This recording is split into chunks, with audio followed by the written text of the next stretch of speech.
United we're as deep as the sea. Stand together. This is Steve Zeltzer with WorkWeek, and I'm speaking with Scott Rainsford. And Scott is formerly in the Coast Guard and a safety expert, and he has some information he wanted to talk to us about this morning in relationship to Humboldt nuclear power plant. And that was PG&E's first nuclear power plant, the first one, as a matter of fact, in California. And it had some issues which we've gone into in the past with Bob Rowen, who was a PG&E a health and safety inspector at the plant.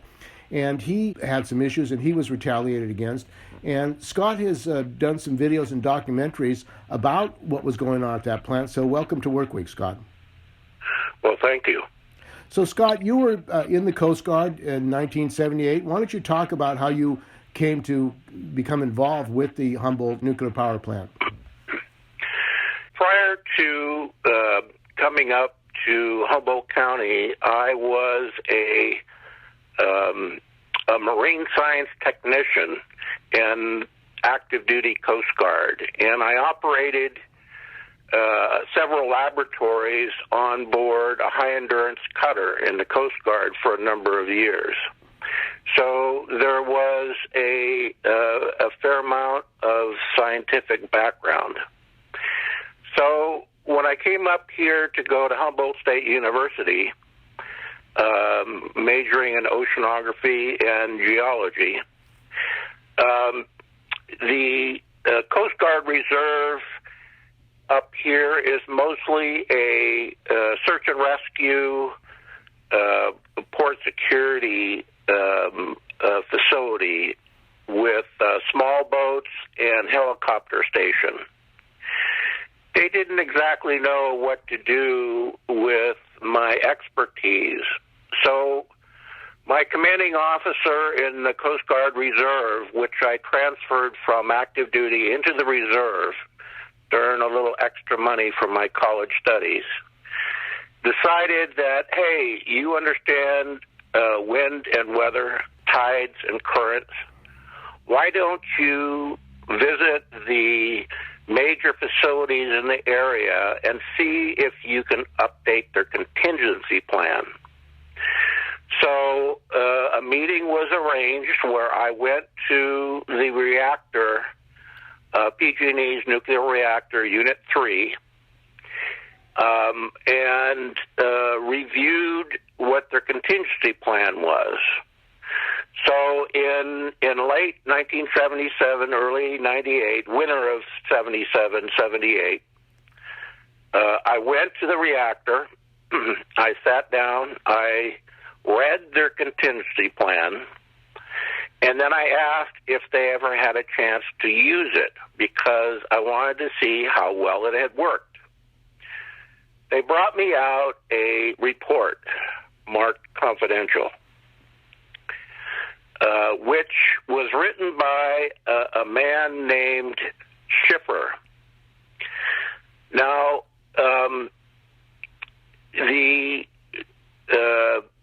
this report was a nuclear operator's log. When a reactor is operating, there's someone in charge called a nuclear operator. And he keeps a log with a time annotation and then what happened in every major occurrence during his watch. Now, the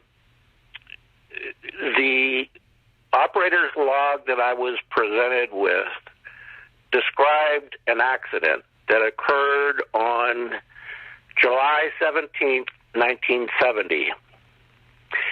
And this log was that I was provided was only, say, 3 pages long or so, typewritten, double-spaced, almost triple-spaced, and it describes the following. There was a loss of outside power, and the reactor at the time was operating at full power which was about 65 megawatts of power. The reactor pressure was 1140 psi. The coolant temperature was 560 degrees Fahrenheit. And all of a sudden, when they lost power, the feed water pumps shut down, and which means that there's a loss of coolant, and the safety systems started failing one after another, a cavalcade of failures. And he did not understand why this was happening. Now, July 17th, 1970 was a Friday. It also happened to be a training day at the reactor. So there were an excess of trained, qualified people there, listed as the operating nuclear operator was a man named Leach. And while he was operating the reactor, Mr. Schiffer, who was not only a senior nuclear operator licensed, but he was also a licensed nuclear engineer. He was one of PG&E's best and brightest. Stanford University chemically trained, also trained at Vallecito's research reactor down in the San Francisco East Bay area. So he was highly qualified. So when this accident started, he took command of the reactor from Mr. Leach. And he started directing people to try and figure out why everything was failing. And things were progressing so fast that he had a hard time keeping up. So a number of electrical monitoring systems had failed, and probably the two most important were a device that keeps a log of the coolant level in the reactor. And another piece of important equipment would be the main pressure sensor, which also failed. So this is what is supposed to happen.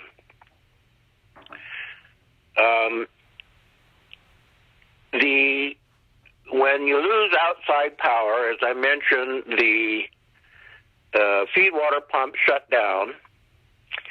What happens when that occurs is the reactor is producing a large amount of heat.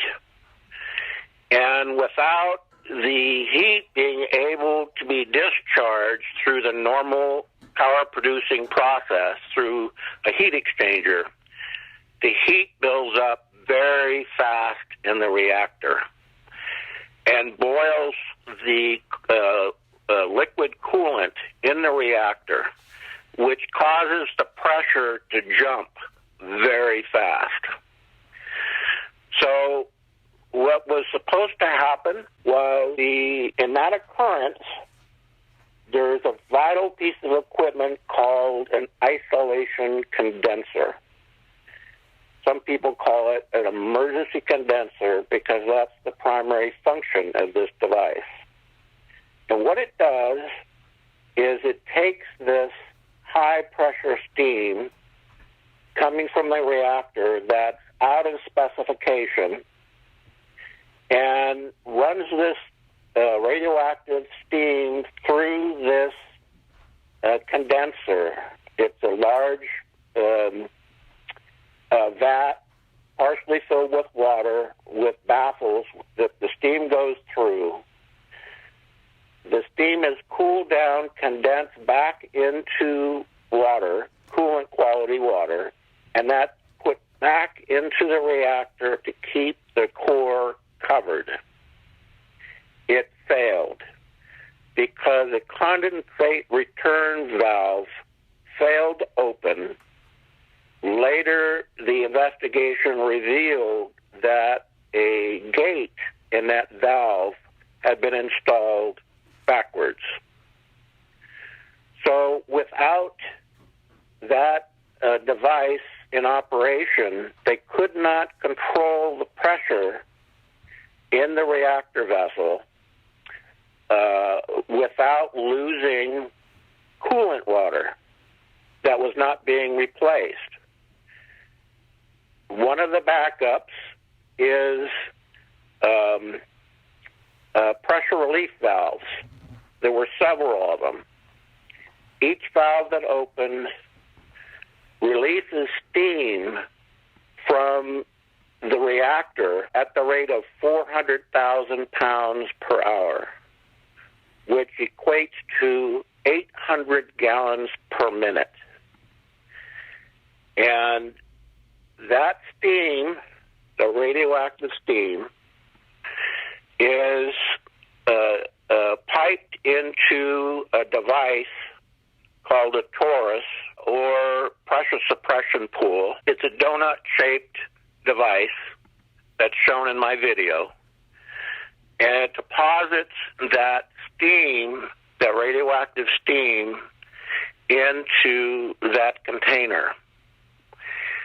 So without the emergency condenser functioning, the reactor is losing coolant water in the form of steam at a remarkable rate.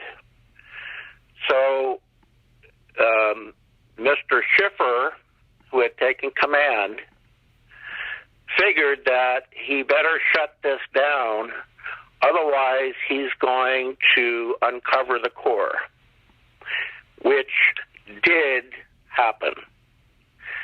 And we know that there's several ways to determine that the core was uncovered. But when he shut these pressure relief valves down, several pipes in the reactor started bursting. For example, a inch and a half in diameter, high-strength stainless steel pipe going from the reactor for the purposes of instrumentation came out, that goes out from the reactor into the dry well. There was a 4.5-inch rupture in that pipe.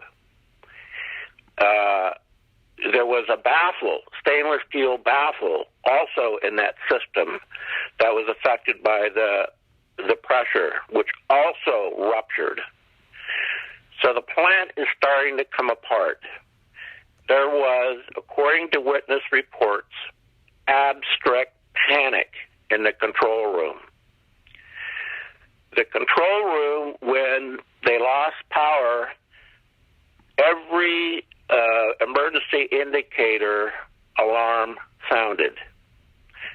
The control room was on battery power, but the batteries did not provide power to much else in the facility. They were mostly to power the control room indicators. So what's supposed to happen is whenever the reactor is operating, one of the other two petroleum-based units, generators, must be working for the sole reason that in case of an emergency, they could supply emergency outside power to the reactor. That unit number 2 was in operation. The circuit that goes, the emergency circuit that goes from Unit 2 to the reactor, Unit 3, failed because a maintenance crew several months before had left an electrical cable disconnected in the switch yard, and they didn't know it. So that backup system failed. So eventually it came down to a propane generator, which did work according to specification, but it only supplied enough power for some of the emergency instruments and enough power to scram the reactor, which means the control rods were inserted all the way into the reactor. But there's still a large amount of heat being produced. It's not a light switch shutoff. So Mr. Schiffer, faced with this loss of outside power, which, by the way, was caused by another maintenance crew going to a substation called Mitchell Heights, which is, perhaps 4 or 5 miles away as the crow flies. And at 9:21, this maintenance person was going to do some maintenance on a high-tension line, high-voltage line at that substation. The maintenance worker failed to verify that this 60,000-volt line was dead, when in actuality, it was live. He tried to open an oil circuit breaker, which is the most competent circuit breaker, before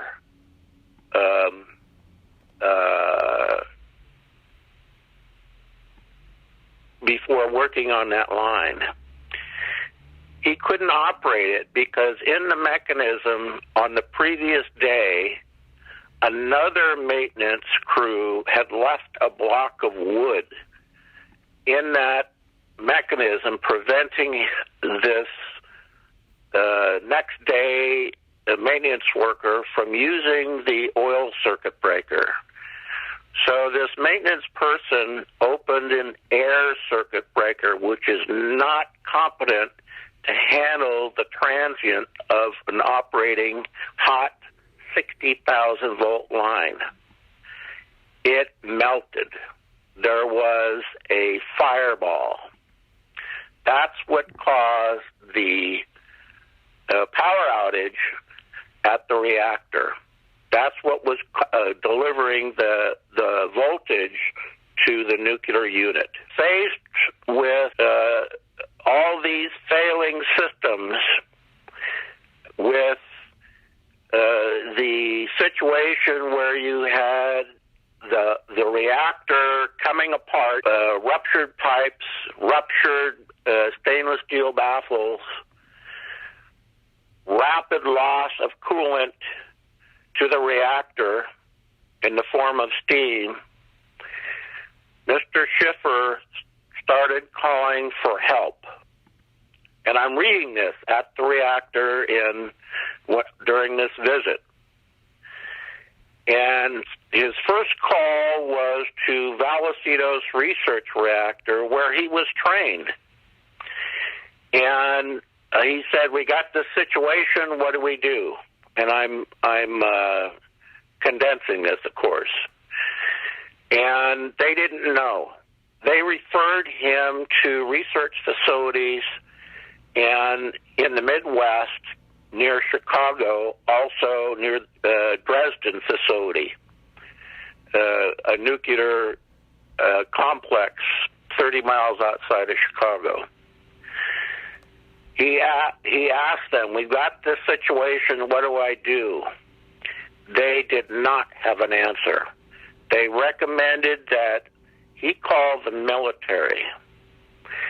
So, being in the military, I knew that the experts in the field of nuclear power at that time were the Navy. And indeed, many of the nuclear operators at reactors throughout the country were prior Navy nuclear operators.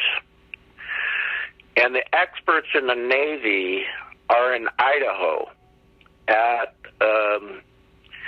Bettis Naval Research Center, 30 miles west of Idaho Falls. So he contacted them. He got a plan, and the report that I was reading that I held in my hand did not spell out what this plan was. But it just said that they delivered a plan. So Mr. Schiffer called Vallecito's research reactor again and said, this is what the Navy has recommended I do. And Vallecito's said, you better get permission from the home office at 245 Market Street in San Francisco to proceed with that plan, because they were very concerned about what this plan entailed. So Schiffer did that. He called the home office, told them what the plan was, and asked if he had permission to proceed. And in this report, the response from home office said, and I've got almost the exact wording, it said, do what the military says. So after that, in this report, there were a number of readings in the form of numbers.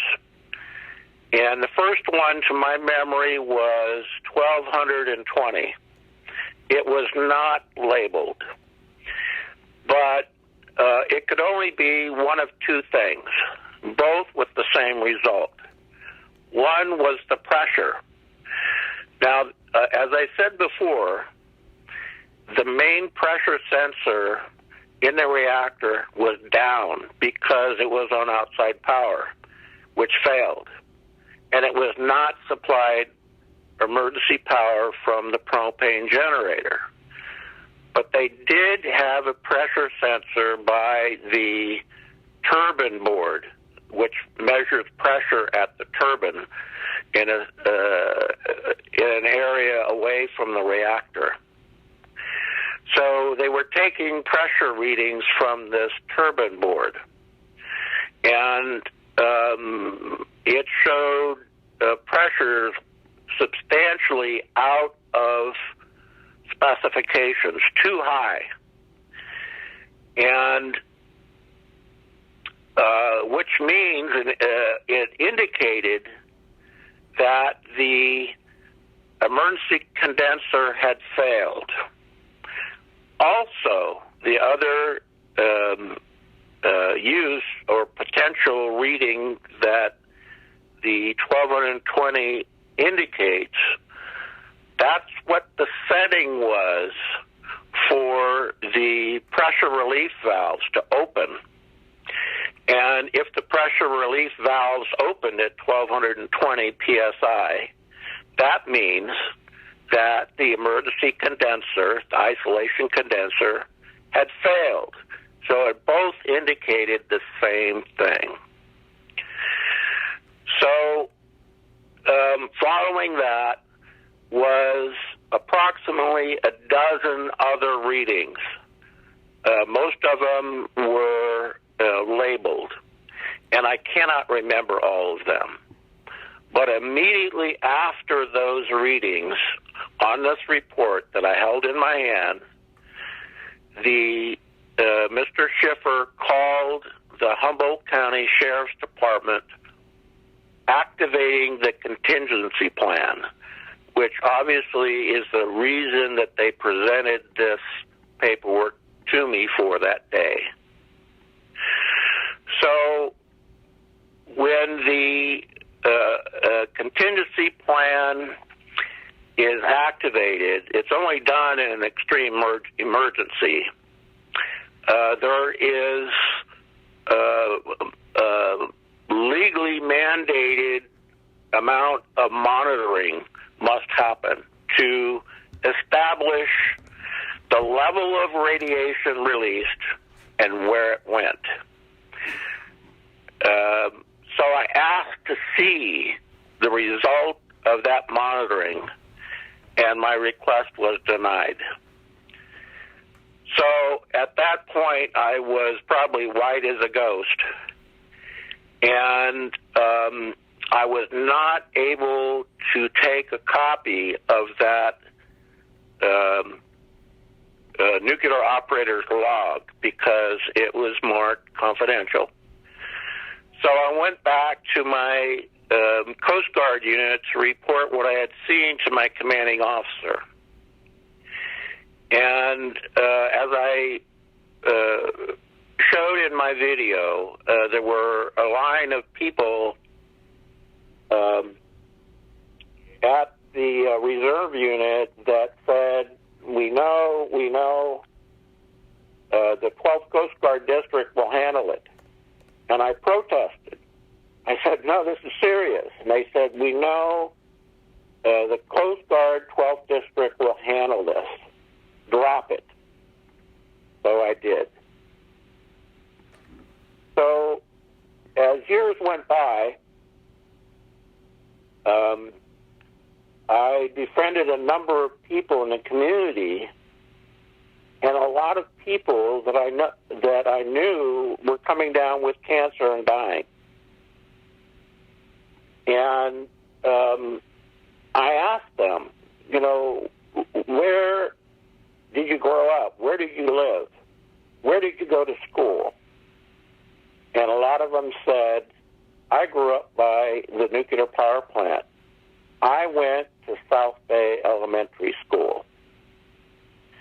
Now, for those that do not know, South Bay Elementary School is just a few hundred yards downwind from the reactor. I say downwind because it was the prevailing wind pattern during most of the year. So whatever comes out of that reactor goes towards the South Bay Elementary School. PG&E operated 36 monitoring stations throughout the region. The furthest north is by Humboldt State University, about 10 miles away to the north. The furthest south is towards a town called Fortuna. And 7 of those 36 monitoring stations have constant air monitors that also reveal the amount of particulates in the air. And that was one of Bob Rowen's primary duties, was to collect the results of those monitoring stations. One of the things that got him in trouble was he noticed that one of the 7 air monitors was at South Bay Elementary School, and it had been taken down. And he said that he thought it was crazy to reduce the amount of monitoring at that elementary school. And he protested that, and that got him in trouble. And he did not understand why the single most important monitoring station of all the 36 would be reduced. So I went to that school in later years and looked at what was there and briefed the superintendent, I believe his name was Paul Meyer, I might be in error, this was years ago, and briefed them that there had been an accident.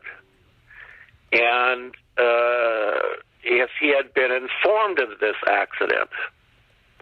He said no, but I'm on the Citizens Advisory Board, or Community Advisory Board, CAB, and I'll ask PG&E. So I never did hear another response from him.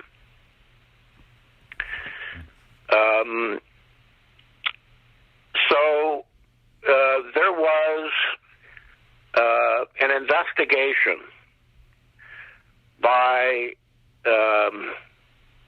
the Atomic Energy Commission.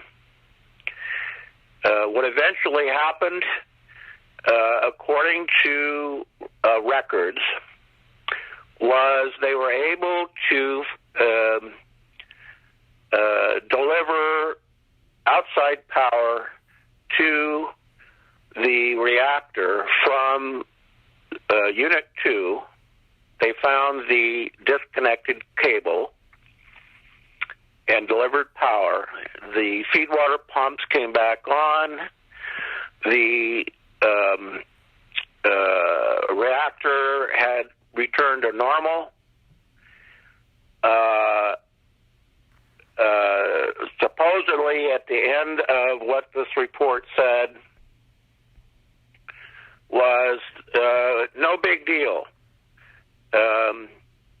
However, I found that there was some major inconsistencies and deceptions in this report. Years later, I tried through the process of FOIA's, Freedom of Information Act, to get more information on this incident. And I was thwarted every time. I went through the Humboldt State University journalism department to help compose a FOIA, and they assigned a journalism student to help deliver this FOIA. It was good practice for him as well. And we received about 100 pages of description of this accident, in which you could only read a handful of pages. They were not redacted. They were just so out of focus, there was no possibility of reading what had been delivered. So I called the Nuclear Regulatory Commission and asked for a redo.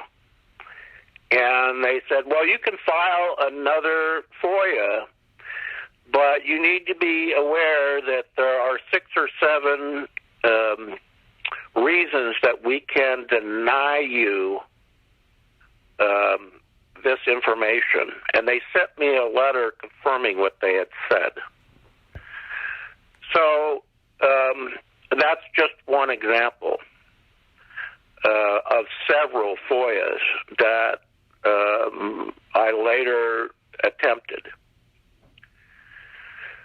So I'm going to take a break here, okay, Steve? Okay. We've been speaking with Scott Rainsford, and he was with the Coast Guard, and he discovered a nuclear accident at the Humboldt nuclear plant run by PG&E. Now, Scott, you've been talking about the accident that took place and the fact that it was covered up, it was kept secret by PG&E and by the government, and you've come forward with this information about it, and you're concerned that people were actually contaminated as a result of the release during that incident, that accident. Why has this been kept covered up? And don't you think that the people of Humboldt and the people of California deserve to know what happened at the Humboldt plant during this accident and shutdown? Very much so. I discovered that through my own research and investigation that the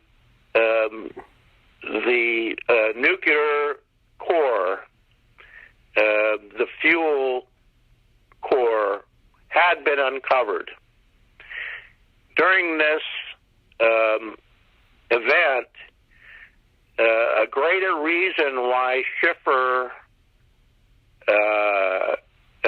shut off the pressure relief valves is he discovered that through all these readings that the military required him to get, that they had uncovered the core. Now, when the core gets uncovered, the fuel cladding that PG&E had installed after the original failed stainless steel cladding fuel rods from before that Bob Rowen was so concerned with because they immediately started cracking and failing and caused the plant to be recognized as the dirtiest plant in the country at the time. And you'll see that in a report in Science magazine, June 18th, 1971, an article written by Gillette.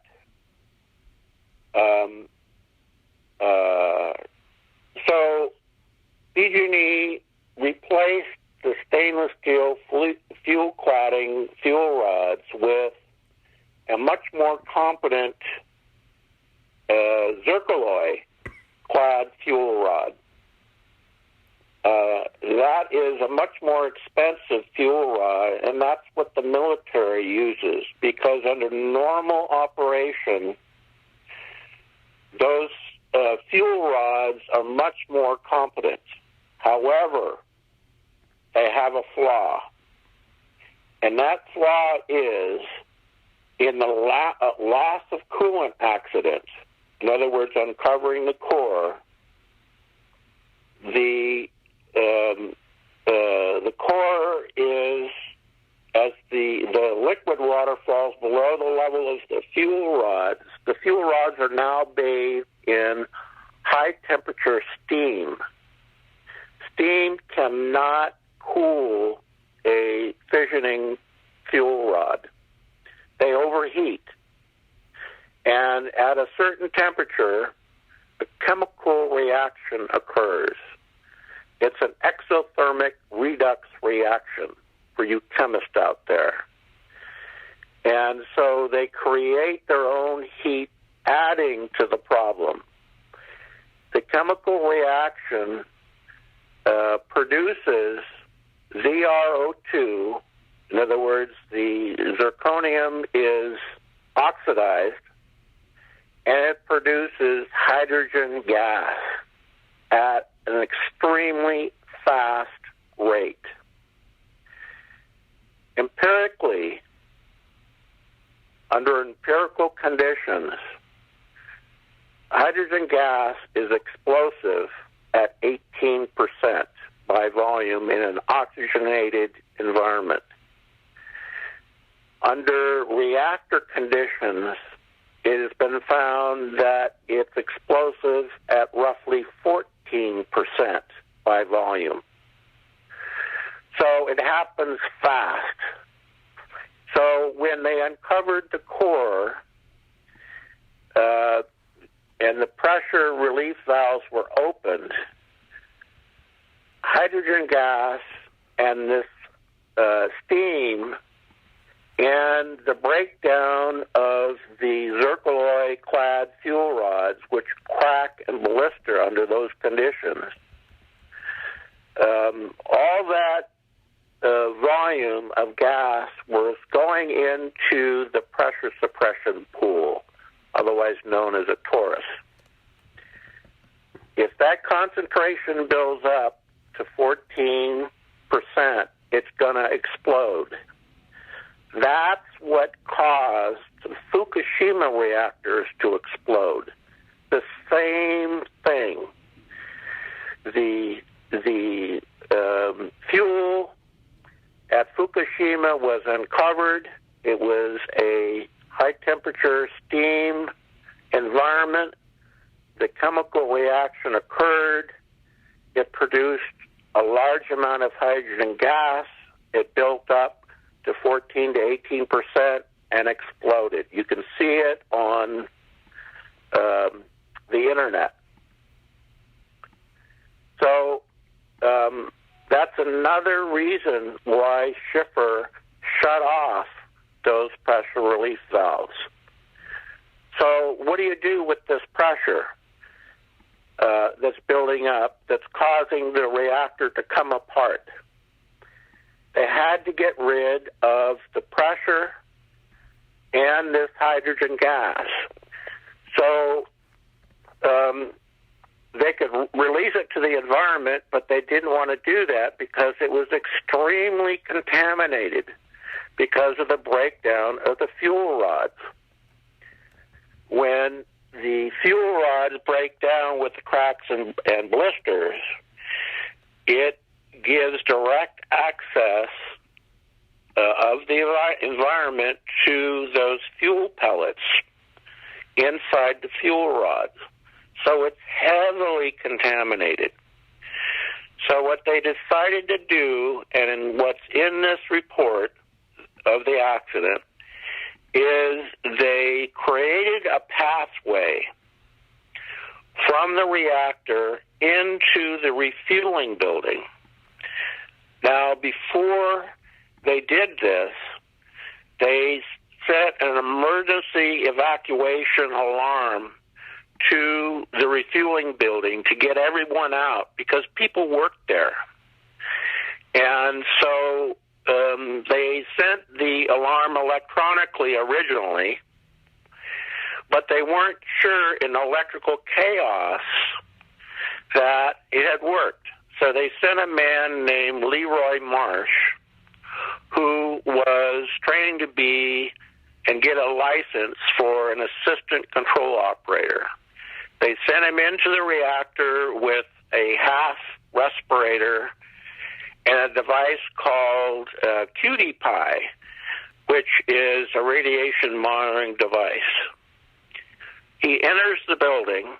There's no alarm, emergency evacuation alarm, on the outside of the building, but there is on the inside. So he goes inside, and he observes a number of things.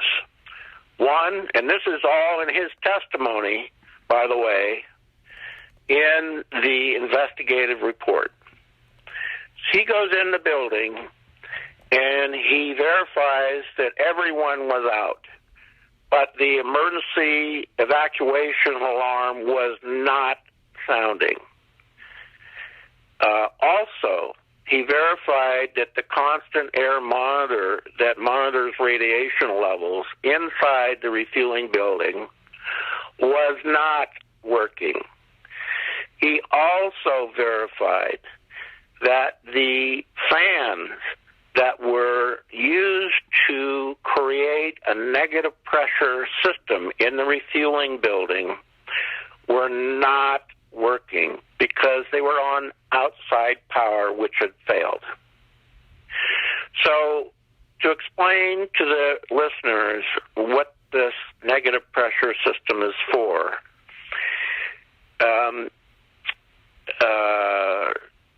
under normal operation, powerful fans take the air inside the refueling building and send it through the gaseous waste stack. Some people would say it's a smokestack, but that's where radioactive gases at a normal level under normal operation, that's how it escapes. It's like their smokestack to the factory. And that's regulated. And in the process of going up that gaseous waste stack, there is charcoal filtration system. The fans push the air from the refueling building through these charcoal filtration systems, and this is an attempt to reduce any radioactive particles that are emitted from the plant. So with that system down, the pressure inside the refueling building would rapidly equalize with the pressure outside the building. So when they decided to dump the reactor pressure and the building up of the hydrogen gas from the reactor during this accident into the refueling building, it increases the pressure inside the refueling building. So it's going to tend to leak. Now, normally when you go into the refueling building, there's a double set of doors. There's a room where people can change into protective clothing after they go through a door, a usual metal door, similar to a naval ship. And then they go, after they've changed, they go through another door to get into the refueling building. So there's a layer of protection there. But there's also a large set of doors, big enough to allow a railroad train car to come in, because usually once a year, a special railroad car comes to the reactor to pick up spent fuel pool that needs to be reprocessed. So a powerful crane picks up this large container from the railroad car and lifts it, and this container is submerged where the spent fuel rods are. The rods are transferred, and then the transfer cask is reattached to the railroad car, and off it goes to reprocessing. And so there's very, very large doors to do that. So this hydrogen gas can leak there also. And we're again speaking with Scott Rainsford. Now, Scott, one of the issues that you've addressed is that there are rising sea levels, which may threaten the decontaminate or the radioactive material that's still on the Humboldt site, and also these canisters that of radioactive material. Do you have any concerns about these decommissioned nuclear plants now, today, in not only in Humboldt but also San Luis Obispo and Diablo Canyon, San Onofre and Diablo Canyon, when it becomes decommissioned? On August 26th of last year, 2019, there was a Nuclear Regulatory Commission meeting in Eureka, California. I spoke at that meeting. A number of people spoke at the meeting. The purpose of the meeting was to get a collection of people who are citizens or community advisory board members to pass on to these other reactors who were being decommissioned the best practices to relay information to the community and give PG&E feedback from the community about what the community wanted.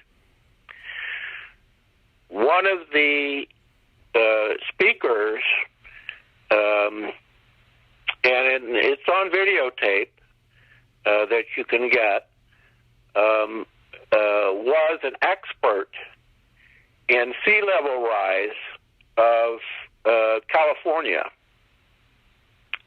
The name escapes me at the moment.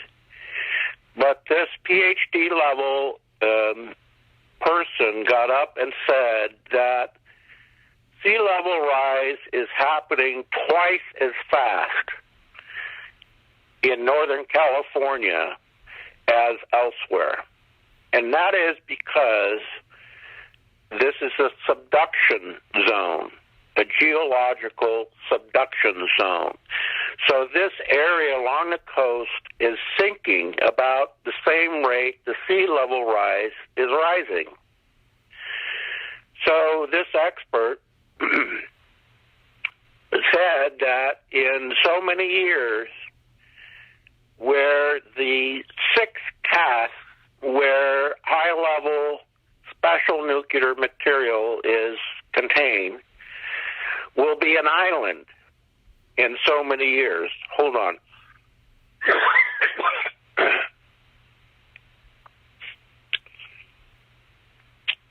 I'm getting a dry throat here. That's okay. So, at that meeting, I said we were only allowed so many minutes. I relayed what happened here, 6 casks, each one weighing 85 tons. And the casks are made by a company called Holtec. 5 of the 6 carry special nuclear material, meaning the spent fuel, which are deadly poisonous. They're very hot. They're very radioactive. They will be that way for generations.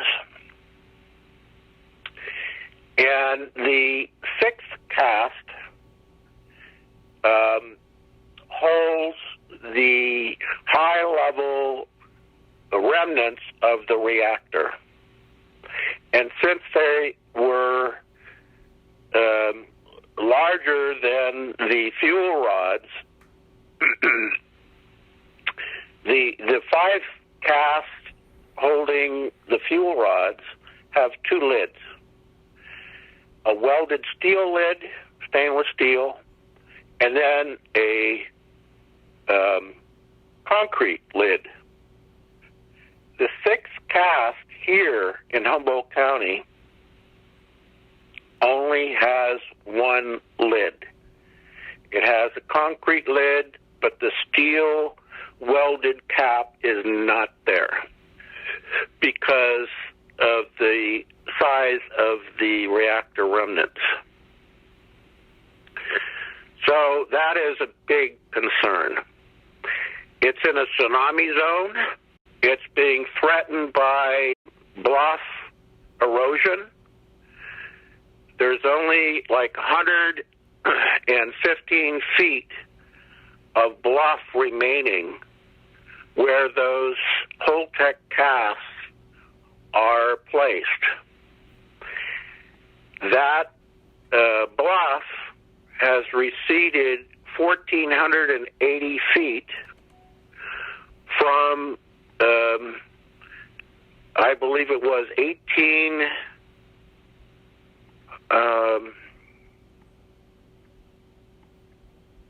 in 60 years. It receded 1,480 feet. So basically it was like between 20 and 30 feet per year. So the point was that those casks cannot stay there. And a man named Steve Madrone, who is 5th district supervisor of our county, spoke about that in that presentation on August 26, 2019, saying that it's ridiculous to have those casks stored there. People badmouth Fukushima because they did not build a protective wall high enough to fight off a tsunami that was expected to overrun their protective wall. How could they be so negligent? Here, we've got these Holtec casks, 500 tons worth, in a tsunami zone, on an earthquake fault, with a receding bluff, and the situation is getting just nothing but worse. It's insanity. So, one member of the audience called it, these casks, Chernobyl in a can. So, it's ridiculous. When I was at that reactor reading the nuclear operator's log in the winter of 1977-78, and I saw this accident had occurred, I asked to see the results of the monitoring, and that request was denied. So I looked at the investigation that the AEC had conducted, which I eventually was able to get through the Union of Concerned Scientists. It's about a 160-page report. And in that report, it says on page 38 that, and you'll see in my video, that the first yellow highlighted section was a statement by Edward Weeks, the plant engineer of the nuclear reactor, unit number 3. And he said that radiation was being released subsequent to this accident at the rate of 24,500 microcuries per second, which was below the allowed level legally at the time. However, there were spikes in this gaseous waste stack monitoring systems. They said about a decade in size, which means by a factor of 10, which would place the readings of 250,000 microcuries per second coming out of the gaseous waste stack to the public. Ed Weeks said that he believed that was just due to electrical transients because of the electrical problems in the reactor during this accident. I reject that explanation because the examination of the inspectors of AEC found that the devices which measure radiation escaping from that gaseous waste stack were on emergency power provided by the propane generator. But the fans necessary to pull the sample through those devices were on outside power. And when they lost outside powers, the fan stopped. So the fan blades would create a barrier of the sample to go into these monitoring machines. So I believe that the transient readings of 250,000 microcuries per second going up that stack were real. And that level is many times the allowed limit.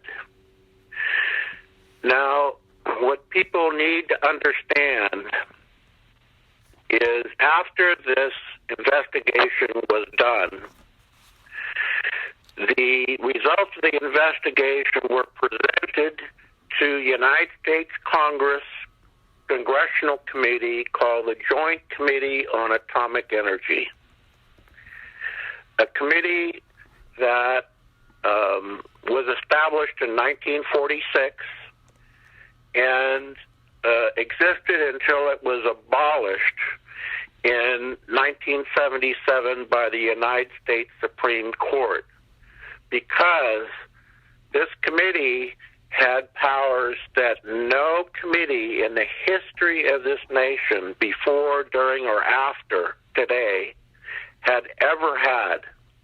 They had veto power over any law that was provided or presented in the remainder of Congress. And the only check and balance they had was they were supposed to review any decision they made to the President of the United States. In 1970, that was President Nixon. And you see in my video that the chairman of that committee was a man named Chester Holyfield, nicknamed Chet Holyfield, a Democrat federal representative from Southern California. The vice chair was John O. Pastore, a U.S. senator from Rhode Island. The committee had 18 members, 9 senators and 9 federal state representatives. So they made a decision, very clear, to cover up what happened at this accident. And the documents clearly show that there was a cover-up. It was a very, very bad cover-up. So all of it can be demonstrated. So the problem is you lie for a reason. I believe that reason is the community was heavily contaminated.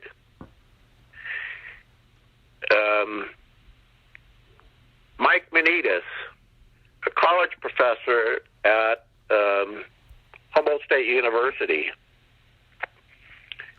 was asked to try and figure out why there was a big cancer outbreak in the town of Ferndale, which is downwind of the plant. That was in 1985. And they found that there was a latency period between certain levels of ionized radiation exposure and the development of cancer. And it was determined to be 15 to 25 years. So if there was a big outbreak in Ferndale, California in 1985 and 1990, if you add 15 to 25 years to this accident in 1970, you come up with 1985 to 1990.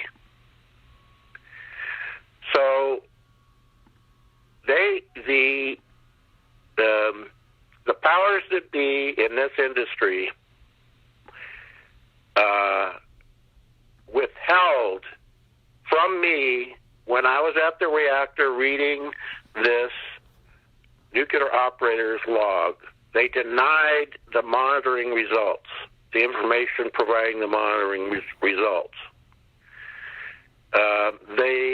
I'm convinced that they're denying the level of the radiation exposure to the community. I want to thank you for talking about this issue of health and safety, the unknown shutdown and dangerous accident at the Humboldt nuclear power plant run by PG&E, and the coming dangers of rising tide and the possibility of further contamination and the lack of real protection of nuclear facilities on the coast of California, not just at Humboldt nuclear power plant, which has been decommissioned, but San Onofre nuclear power plant and Diablo Canyon nuclear power plant, which will also be decommissioned. So thanks for joining us on WorkWeek Radio. Thanks, Steve.